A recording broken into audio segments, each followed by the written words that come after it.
देखिए जी, क्या है, हमारी कोई फाइनेंशियल ओरिएंटेड डिमांड तो हमारी थी नहीं।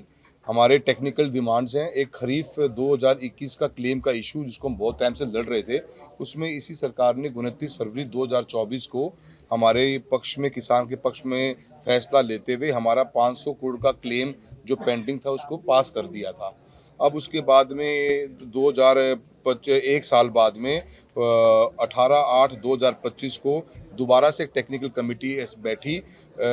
बीमा कंपनी ने शिकायत दर्ज कराई भारत सरकार को, उसके ऊपर कमेटी बिठा के फैसला लेके हमारा 2024 के उस फैसले को निरस्त कर दिया। उससे किसानों को डायरेक्ट 500 करोड़ रुपए का लॉस हुआ है। हम इस मुद्दे को लेकर ही ट्रैक्टर मार्च करके आना चाहते थे और इसी मुद्दे के लिए हम आए हैं। जिला प्रशासन ने हमें रोका और हमारी व्यवस्था कराई। मैं धन्यवाद देना चाहता हूं कि ये बड़ी हेल्दी डिस्कशन हुई है और बड़ी डिटेल डिस्कशन हुई है और हमने अच्छा टाइम स्पेंड किया और हमने सभी बातों पे तथ्य बात करी है। और मंत्री महोदय की इंटरवेंशन के बाद में डिपार्टमेंट ने ये माना है कि दोबारा से हम स्टैक बिठाने की बात करेंगे और जो हमारे पटवार में जो हमारे को 500 करोड़ का क्लेम जो वंचित रह गया था उसको स्टेप बाय स्टेप आइडेंटिफाई करके उसको चेक करेंगे और उसके बाद में हमारे एक रास्ता खुल गया है। हम आज की तारीख में हमने एक पॉजिटिव स्टेप लिया है और ये मीटिंग्स होने के बाद में जो हमारे 500 करोड़ का लॉस जो बिल्कुल बंद हो गया था, अब हम उसका हमारा एक वे खुला है। ये हमारी बहुत बड़ी विक्ट्री हम इसको मानते हैं इस मीटिंग से और मैं मंत्री महोदय का बहुत बहुत धन्यवाद देता हूँ कि देखिए जी, क्या बाकी नीतिगत एग्जीक्यूशन की प्रॉब्लम्स हैं कि डिस्ट्रिक्ट में पोर्टल नहीं खुला तो हमारी मूंग की परचेजिंग नहीं हो पाई और मूंगफली की परचेज नहीं हो पाई। उसमें करप्शन बहुत है, कुछ एग्जीक्यूशन प्रॉब्लम्स है, उसके लिए मंत्री जी ने गाइड भी किया है और स्टेप बाय स्टेप जैसे जल जीवन मिशन में चूरू जिले में 70 करोड़ रुपए की पेंडेंसी है। डेविएशन आ गया बजट के अनुसार।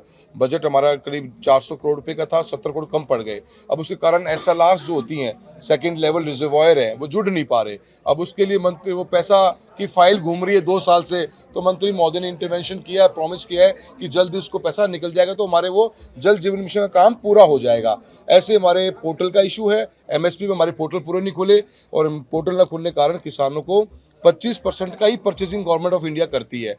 तो हमारे 10,000 से कम पोर्टल रह गए हैं, ज़्यादा पोर्टल रह गए, टोकन्स रह गए हैं। वो टोकन खोलने का भी आश्वासन सरकार ने दिया है। हमारा एक नौहर फीडर का इशू था।